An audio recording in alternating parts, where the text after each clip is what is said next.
Hello, I'm Harrison Grose.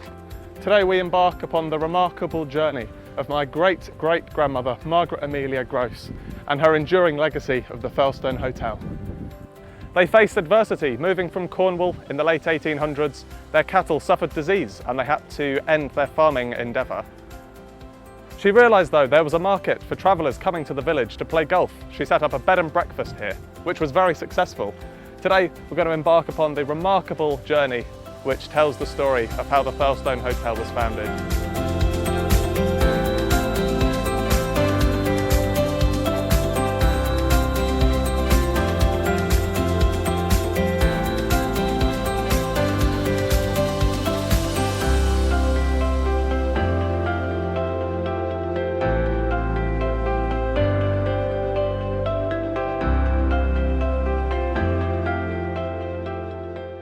The essence of the business remains the same.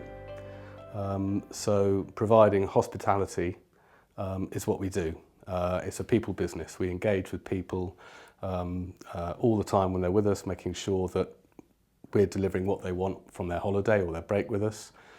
So in that regard, you know, our family hospitality remains, I think, hopefully, as strong as it ever was. I think it's the family influence at Thurlestone.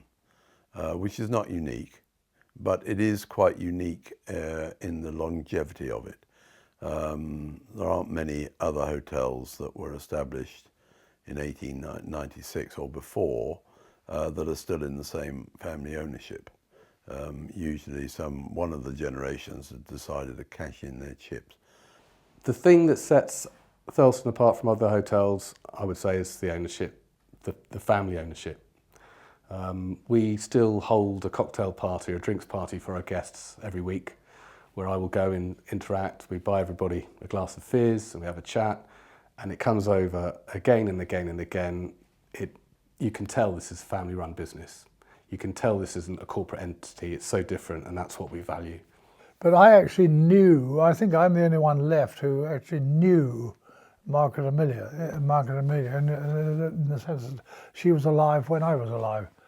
But I think she was very much involved in the greeting the guests and entertaining them. I think that is fairly obvious, and that seems to have gone on down. And this is the point of a family business. You've got to have family people working in it, because if you don't have family working in it, there's really no point in a family business. Because very often guests like to meet a member of the Grose family and to talk to them about things, you know. It's really interesting that there's still a passion for the business, even amongst shareholders who've never worked in the business. Martin's family are still passionate about the business and so. And I suppose it's a lovely location, isn't it? Although it wasn't so lovely in Margaret Amelia's time, because it was a real battle to get to Thurlestone. They had the train ran to Kingsbridge, and then they had a shower or something arrangement to collect guests and bring them to Thurlestone. And nowadays it takes about 10 minutes. I shudder to think how long it took in one of those dreadful old showers. So it was really hard work to get to Thurlestone, whereas now it isn't. My earliest memories are probably coming back from the beach and having my hair combed, probably in a chair which was over there rather than here. Margaret Amelia and William John were farmers.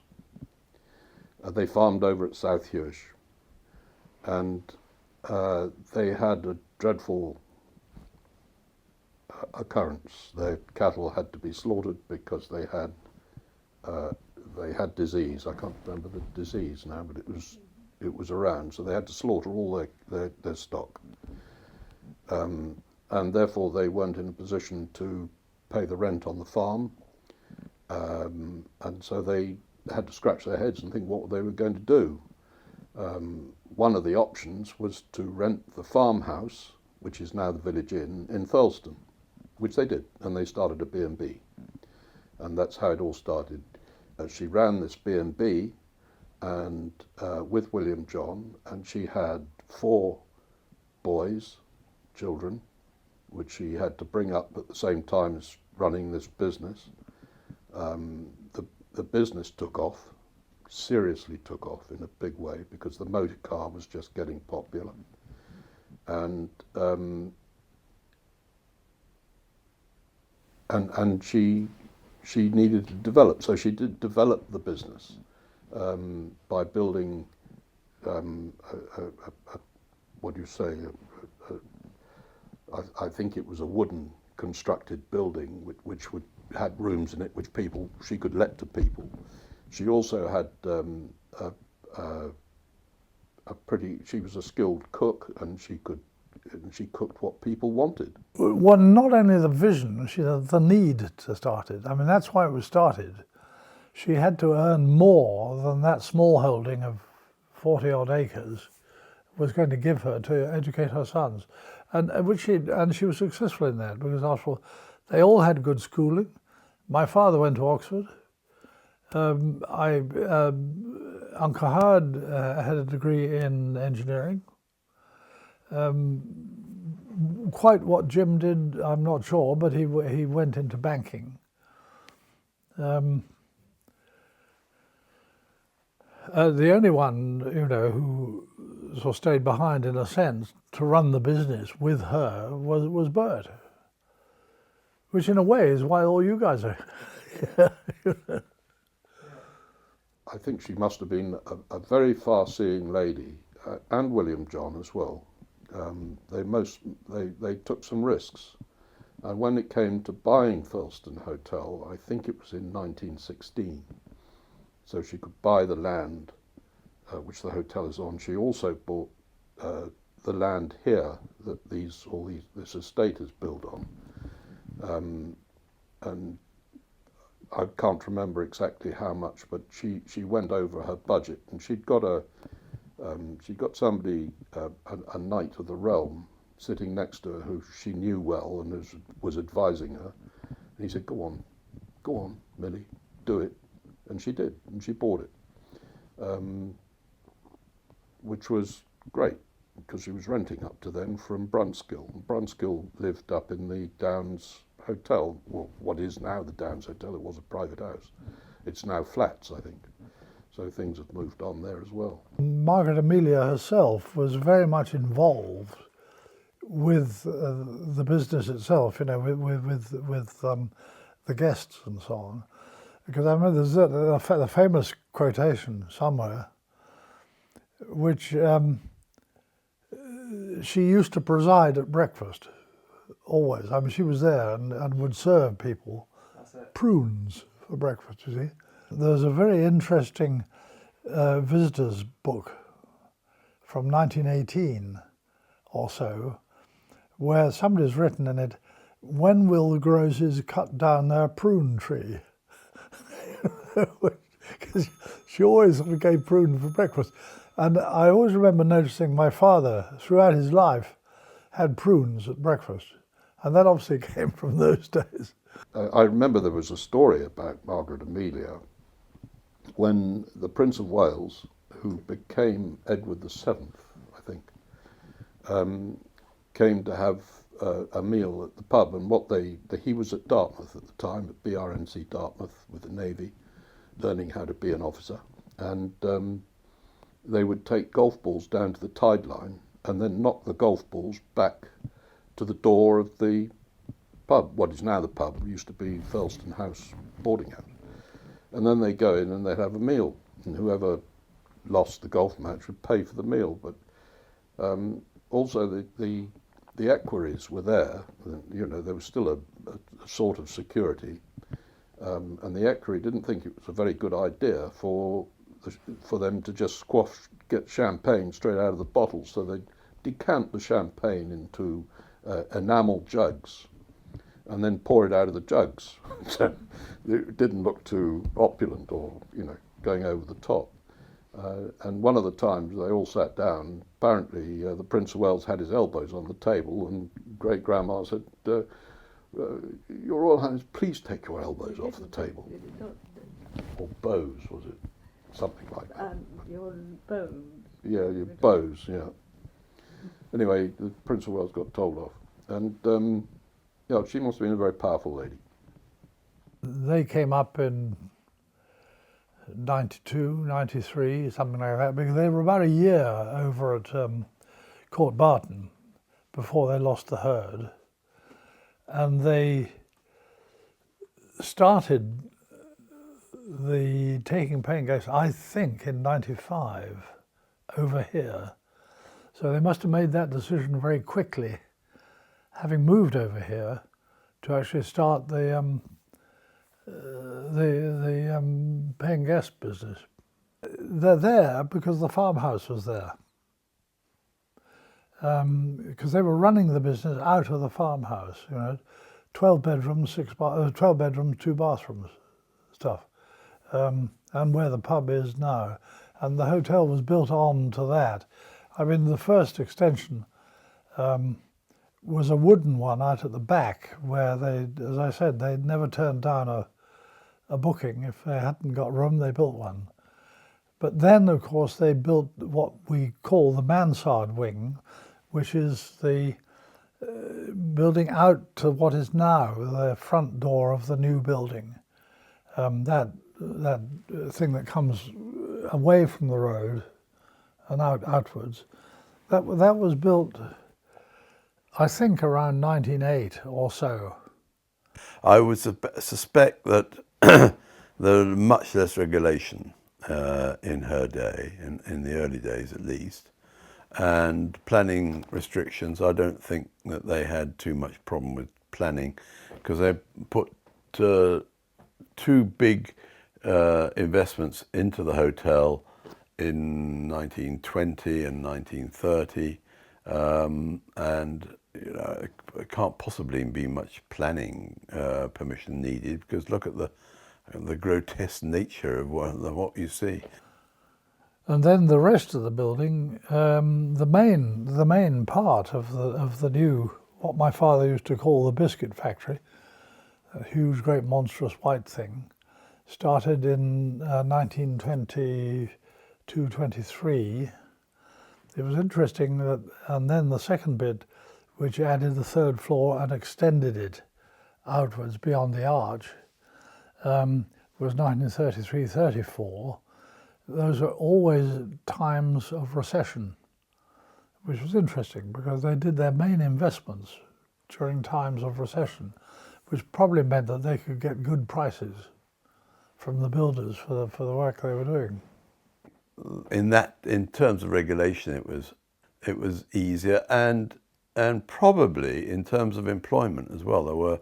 There was no employment law. In fact, my grandfather used to boast that people paid him in the winter to work there. They were the good old days, or bad old days, depends on which side of the fence you are, I suppose. They built on when they needed to.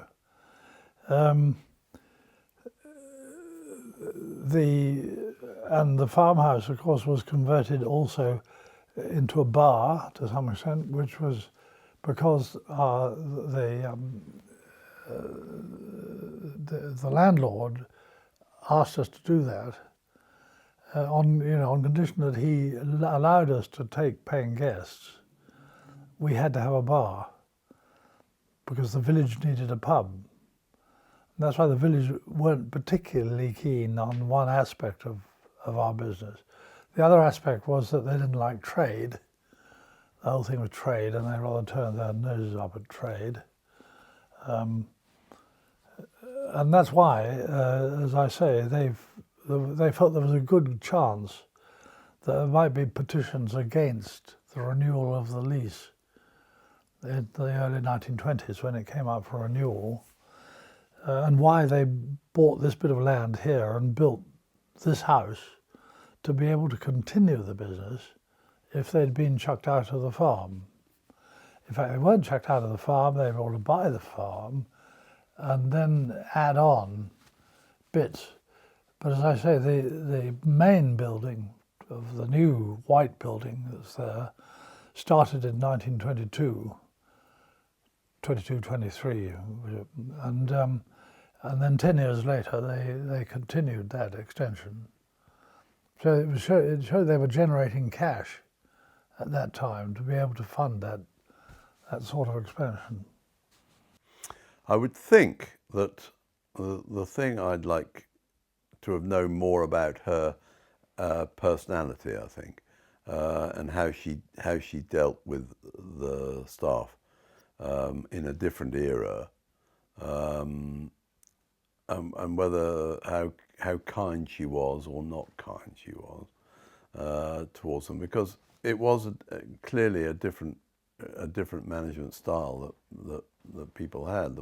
The boss was a boss, and and so people in service, which it really was. It was all so very different. So I'd like to have known how she felt towards the staff and her people. I think nowadays we work as a team, and it's very important that we work as a team and we don't have too much hierarchical arrangements in the business. That's how I feel, but I rather suspect it was a bit different then. I don't know. Undoubtedly, value for money she gave, because she built. I mean, it wasn't really known. Now, don't forget, the train came to Kingsbridge only in 1890, but that started to bring access to this part of the world from up country, from the London area, from the Midlands, Bristol, and so forth. So this area wasn't particularly well known as a holiday area in those days.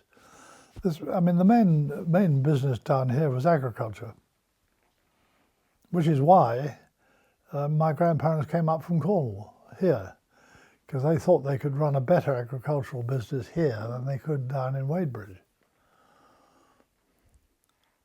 But then realised that out of the size of business they'd got, and the fact that they had 4 sons that needed educating, they needed more income. And that's why she started paying guests. I think Margaret Amelia would be a bit shocked about what those hotels become over the years. I think the fact that it's still in our family, the fact that we're into our 5th generation, that doesn't exist anywhere else in England in a hotel company, as far as I'm aware. I think she'd be really proud of where we are today.